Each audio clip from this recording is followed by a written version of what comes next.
LoneeAppleton. You guys are both familiar with me through different avenues. Ree met me on TikTok. So Ree has watched the evolution of me sitting here like, I don't know what I'm doing, but I know this ain't right. You know, so Ree has been on board since me waking up, right? So she's witnessed all of it. That's why I told you, go back and watch the TikToks. I know it's a lot.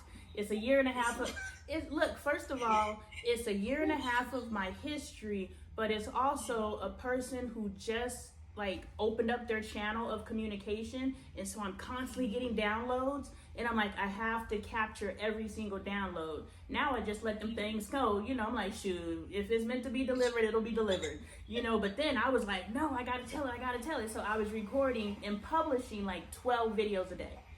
And so, yeah, and I'm just dropping because it just kept coming and I couldn't stop it. And I was like, this is so important. I got to let the people know. So it's a lot. So the reason why I sent you in that direction, and Ree can, you know, speak to that. The reason why I sent you into that direction is because if you see someone do what you're working to do, then that gives you wings. Right now, it's in theory, right? It's in theory what I'm telling you is possible. You're like, okay, sis, I see you already confident. I see you already doing your thing, you know. But if you go watch those videos, you will see me sit in front of the camera like, you know, trying to create, especially if you go to LoneeAppleton Live, you'll see my lives. And so you'll really see me trying to figure it out, and so you can study me. Sorry to interject, but the lives are where the magic happens. Okay. Because that's when you can see visually what she's receiving, because she's interacting with the people on the platform. Also, if you go back on the videos, TikTok, like, don't forget about the feature if you need to speed up the video to make it go a little bit faster. YouTube lives. Okay. You have titles on them and stuff, right? They have all the compilations and stuff, so I can just go. Those are so I started off watching the first 2 compilations and then the last like 3 compilations just to see that huge jump. Noticed definitely the huge jump, and then I was like, okay, I got to go back and see the evolution, because that's definitely, it went from what I imagine is just something that a lot of people do on TikTok, like very memey, very fun, but, you know, not much happening. To fast forward, I was listening to, what was it, the parking lot incident, and I was like, this is some good information right here. Okay, I like this.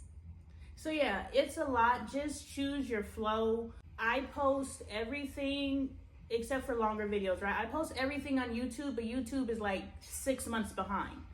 And so TikTok is where you're going to get everything live action, but I get you have your boundaries. You can get the current information while you're picking up the past information, and so you're able to double compound.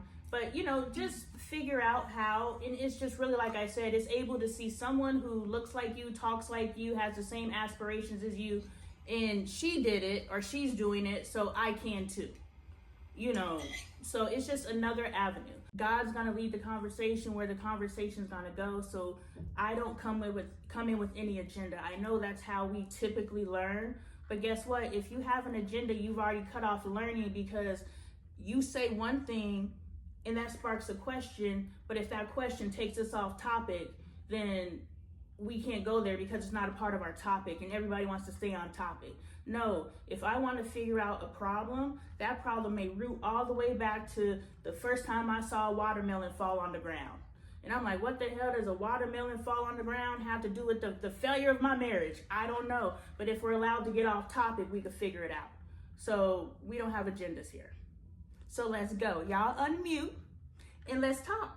Remember the video that I sent you, Ree, where I was just like, when she does this, you do this, that video comparison? This is, and this is the connecting of the dots. I'm sure I've talked to both of you ladies about history's going to give you different things to, so the history that God gave me was, one, the video with Ree. The other dot that I'm connecting is the person that I saw talking, and I noticed that they were trying to talk with their hands. So those are 2 things in my recent history that I can remember. I'm like, oh, that's why I paid attention to that. Oh, that's why I paid attention to that. Because now when I'm sitting here, and this is very authentic, right? We didn't say, let's talk about body language or anything like that. It just, I made a joke. And now it sent us into a space of exploration. And I know that this is what we're supposed to be exploring because of the video that I sent to Ree and me paying attention to that girl being fake. Do you guys understand how we ended up here? And so now are you starting to understand how you can use your past to explain your present? Because I have really been trying to figure out, how do I explain to the world how to use their past to explain their future? And that was a beautiful manifestation of a live action. I told you twice, this is what's going to be coming up for you. It's performative because I saw something that I like somewhere, I don't know where. You know, I saw something where I was like, that's an effective tool. It's working. Let me see how I can work it. And that's all you did, Ree. It's working. Let me see how I could work it. Now, the mimic piece is we get stuck in the it's working, so let me become it. And so we get stuck in a mimic of what we saw working. But what God intends for us is for us to see what's working, right? That's how we learn from each other. It's working, so let me work it. And once we work it, because we're working it in and we're becoming it, you know, like I may use the same language, theory's coming out. I'll work out the language later. But because we're now becoming it and we're putting it within, because the Bible says we have to do work. You know, the NIV version that I have, I don't remember the context, but it literally says you must work. And so when we're working it into us, ooh, I like that. How can I work that into me? Initially, we're going to be a mimic.